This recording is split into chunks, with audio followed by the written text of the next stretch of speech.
আসসালামু আলাইকুম ওরহমতুল্লাহ। 1 মিনিট মাদ্রাসা ইউটিউব চ্যানেলে আপনাকে স্বাগতম। আজ আমি অত্যন্ত গুরুত্বপূর্ণ একটি ভিডিও নিয়ে হাজির হয়েছি।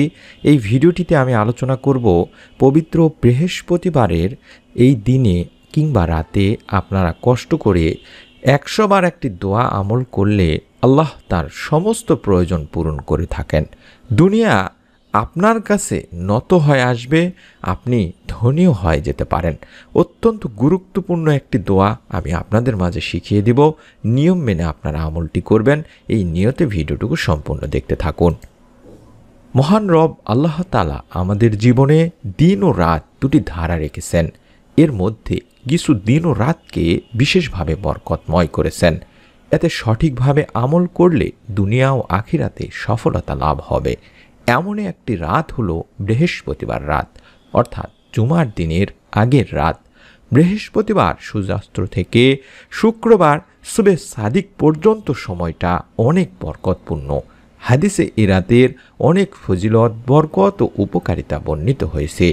বান্দার আমল আল্লাহর সামনে উপস্থাপন করা হয় এ রাতে। পুরো সপ্তাহের আমল আল্লাহর তাআলার সামনে উপস্থাপন করা হয়। এজন্য বৃহস্পতিবার রোজা রাখতেন নবীজি সাল্লাল্লাহু আলাইহি ওয়াসাল্লাম। এই বিষয়ে নবীজি সাল্লাল্লাহু আলাইহি ওয়াসাল্লাম বলেন, বৃহস্পতি ও সোমবার আল্লাহ তাআলার সামনে বান্দার আমল উপস্থাপন করা হয়। তাই আমি চাই আমার আমল পেশ করার সময় আমি যেন রোজা অবস্থায় থাকি। সুনানের নাসাই 2358। গুনাহ মাফেরও বিষয় বলা হয়েছে। এই দিনের রোজার সবচেয়ে বড় ফজিলত হলো এর মাধ্যমে আল্লাহ গুনাহ মাফ করেন। আবু হুরায়রা রাদিয়াল্লাহু তাআলা আনহু থেকে বর্ণিত, তিনি বলেন, নবীজি সাল্লাল্লাহু আলাইহি ওয়াসাল্লাম গুরুত্বের সাথে সোম ও বৃহস্পতিবার রোজা রাখতেন। নবীজিকে জিজ্ঞাসা করা হলো, আল্লাহর রাসূল, আপনি গুরুত্বের সাথে সোমবার ও বৃহস্পতিবার রোজা রাখেন, এর কারণ কি? নবীজি বললেন, সোম ও বৃহস্পতিবারে আল্লাহ সব মুসলিমকে ক্ষমা করে দেন, তবে ওই দুই ব্যক্তি ছাড়া যারা একে অপরকে বর্জন করেছে তাদের সম্পর্কে আল্লাহ তাআলা বলেন, পরস্পর মিলে যাওয়া পর্যন্ত এদেরকে আপন অবস্থায় ছেড়ে দাও। সুনানে ইবনে মাজার 1740 নম্বর একটি হাদিস। অর্থাৎ যে মুসলমান পরস্পরের সাথে ঝগড়া করে ও অন্যের প্রতি রাগান্বিত হয় তাদের এই রাতেও ক্ষমা করা হবে না। একইভাবে আত্মীয় স্বজনের সাথে সম্পর্ক ছিন্নকারীকেও এই রাতে ক্ষমা করা হবে না। এই কারণে নবীজি সাল্লাল্লাহু আলাইহি ওয়াসাল্লাম কোনো মুসলমানকে অন্য মুসলমানের সাথে 3 দিনের বেশি রাগ করে থাকতে নিষেধ করেছেন। বুখারী মুসলিম শরীফের একটি হাদিস। আমরা এই বৃহস্পতিবারের দিনে কিংবা রাতে এমনই একটি ছোট্ট দোয়া কষ্ট করে 100 বার পাঠ করব। আল্লাহ রব্বুল আলামিন আমাদের অভাব অনটন দূর করে দিবেন, পরিবারের রিজিকে বরকত দান করবেন ইনশাআল্লাহ। এমনই একটি আমলের কথা আমি আপনাদের সামনে তুলে ধরছি। একজন সাহাবী রাদিয়াল্লাহু তাআলা আনহু আরজ করলেন, ইয়া রাসূলুল্লাহ সাল্লাল্লাহু আলাইহি ওয়াসাল্লাম দুনিয়া আমার প্রতি পৃষ্ঠ প্রদর্শন করেছেন, অর্থাৎ আমি চরমভাবে অভাবগ্রস্ত।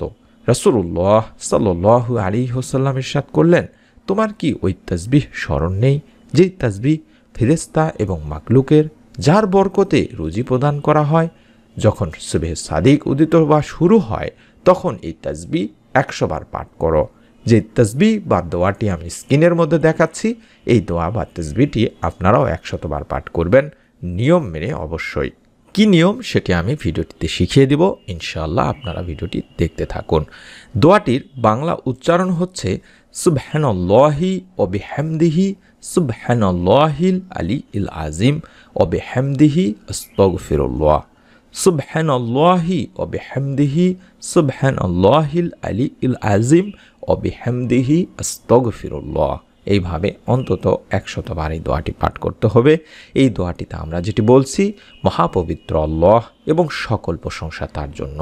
মহাপবিত্র আল্লাহ যিনি সমুচ্চ মহান এবং সকল প্রশংসা তার জন্য, আমি আল্লাহর কাছে ক্ষমা চাই।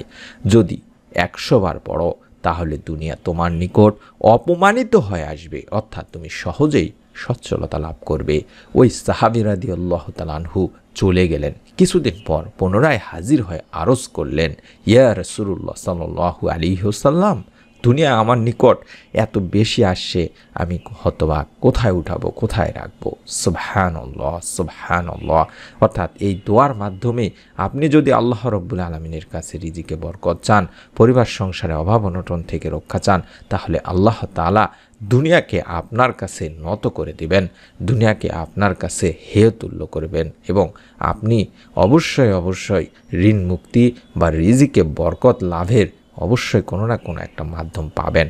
এবং আপনি মনের নেক যত আশা আছে, যত পূরণ করবেন, আপনার যত মনের নেক আশাগুলো পূরণ করার জন্য হলেও এই ছোট্ট দোয়াটিও 100 বার পাঠ করবেন। যদি সম্ভব হয় বৃহস্পতিবার দিনে কিংবা রাতে 2 রাকাত নফল নামাজ আদায় করার পরে আমলটি করার চেষ্টা করবেন। দিনী ভাই বোনেরা, আমলটি করার নিয়মটি আমি এখনই বলে দেব, তার আগে এই দোয়াটিও শিখিয়ে দিচ্ছি, যেই দোয়ার মাধ্যমে আল্লাহ রব্বুল আলামিন বান্দার সমস্ত প্রয়োজন পূরণ করে দিয়ে থাকেন। সুবহানাল্লাহ। সেই দোয়াটি আমি স্ক্রিনের মধ্যে এই মুহূর্তে দেখাচ্ছি। আর দোয়াটি হচ্ছে, আল্লাহুম্মা ইন্নী আসআলুকা বিআন্না লাকাল হামদু লা ইলাহা ইল্লা আনতাল মান্নান বাদিউস সামাওয়াতি ওয়াল আরদ ইয়া জাল জালালি ওয়াল ইকরাম ইয়া হাইয়্যু ইয়া কাইয়্যুম। এইভাবে আপনারা 100 বার এই দোয়াটিও পাঠ করবেন। এই দোয়াটি হচ্ছে ইসমে আজমের দোয়া। এই দোয়ার মাধ্যমে আল্লাহ তাআলাকে ডাকলে মহান আল্লাহ তার ডাকে সাড়া দেন। আর যে নামে আল্লাহ তাআলার কাছে কোনো কিছু চাওয়া হলে আল্লাহ তার চাওয়া পূরণ করেন, সেই দোয়াটিতেই আল্লাহ তাআলারই আমরা পবিত্র গুণবাচক নামের জিকিরের মাধ্যমে আমরা আল্লাহ তাআলার কাছে আমাদের প্রয়োজন পূরণের জন্য চাইতেছি। ইনশাআল্লাহ আল্লাহ রব্বুল আলামিন আমাদের প্রয়োজন পূরণ করেই দিবেন। সহজে নিয়মটি আমি আপনাদেরকে বলে দিচ্ছি। পবিত্র বৃহস্পতিবারের দিনে কিংবা রাতে যখনই সময় পাবেন 2 রাকাত সালাত আদায় করে নেবেন, নফল সালাত আদায় করে নেবেন। তারপরে কয়েকবার দরুদ শরীফ পাঠ করবেন। চাইলে আমি স্ক্রিনে যে দরুদগুলো দেখাচ্ছি, অর্থাৎ যে দরুদটি দেখাচ্ছি, শুধুমাত্র সাল্লাল্লাহু আলাইহি ওয়াসাল্লাম, সাল্লাল্লাহু আলাইহি ওয়াসাল্লাম এভাবে 11 বার পড়ে নেবেন। এবং যে দোয়াটি এই মুহূর্তে দেখাচ্ছি, এই দোয়াটি 100 বার পড়বেন। আমি আবারও একবার বলে দিচ্ছি, সুবহানাল্লাহি ওয়া বিহামদিহি, সুবহানাল্লাহিল আলিয়্যিল আযীম ওয়া বিহামদিহি আস্তাগফিরুল্লাহ। এইভাবে অন্তত 100 বার পড়বেন। এবং ইসমে আজমের মনের আশা পূরণের, প্রয়োজন পূরণের দোয়াটিও 100 বার পাঠ করবেন।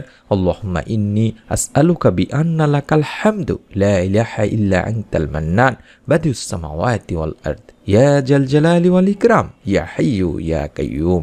এইভাবে 100 বার পড়বেন। তারপরে আবারও সাল্লাল্লাহু আলাইহি ওয়াসাল্লাম, সাল্লাল্লাহু আলাইহি ওয়াসাল্লাম, সাল্লাল্লাহু আলাইহি ওয়াসাল্লাম। এইভাবে 11 বার পড়ে 2 হাত তুলে আল্লাহ রব্বুল আলামিনের কাছে আপনি আপনার মনের যত নেক চাওয়া পাওয়াগুলো আছে, যত প্রয়োজন আছে, সেগুলো সবে নয় তুলে ধরবেন। আপনার পরিবার সংসারে যাতে আল্লাহ রব্বুল আলামিন রিজিকে বরকত দান করেন, তার জন্য আল্লাহ তাআলার কাছে বেশি বেশি দোয়া করবেন। যদি সম্ভব হয় আপনারা বৃহস্পতিবারে যখন নফল সালাতগুলো আদায় করবেন দিনী ভাই বোনেরা, যেমন জোহরের, আপনি ইচ্ছে করলে মাগরিবের, এই এশার নফল যে নামাজগুলো আছে যে ওয়াক্তের, সেই নফল নামাজগুলোর পরেও আমলটি করতে পারবেন। তাই অনুরোধ করছি, আমলটি একবার হলেও করুন। আল্লাহ তাআলার কাছে আপনার প্রয়োজনের কথা বলুন।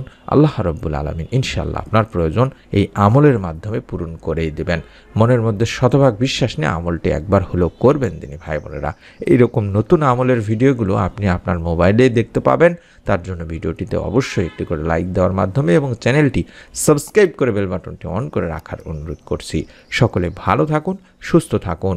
আসসালামু আলাইকুম ওয়া রাহমাতুল্লাহ।